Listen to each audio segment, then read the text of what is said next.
అమ్మగారు ఆవు పాలు తెచ్చిన. ఆ పాలక్కడ తగలేసి నువ్వు ఇటు తగలడు. ఒకసారి సుబ్బి, ఇక్కడేవో ఇంగ్లీష్ ముక్కలు ఏడ్చాయి కానీ కాస్త చదివి చెప్పు. నాకేం వచ్చు అమ్మగారు. ఈ మధ్య నేర్చుకుంటున్నానని చెబుతావు కదే. ఆడు శతపోతుంటేను 4 ముక్కలు గిలుకుతుండాలండి. ఆ 4 ముక్కలు ఈ 2 ముక్కలు ఉన్నాయేమో చూడు. ఎంవై మై అంటే నా యొక్క, నా అని కూడా అనొచ్చులేండి. DEAR డీర్ అంటే దుప్పండి.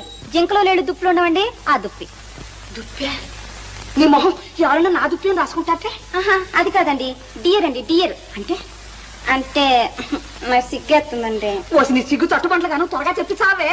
అంటే ప్రేమించుకునేటప్పుడు ఇంగ్లీష్లో అనుకునే మాటలండి. అంటే నాథానా? అబ్బే కాదండి, ప్రాణేశానా? అవన్నీ పాతకాలపు మాటలండి. ఇప్పుడు వాటిని ఎవ్వరూ ఆడటం లేదు. మరైతే ఏమిటి చెప్పవే? అంటే నా ప్రియా అని. ప్రియానే?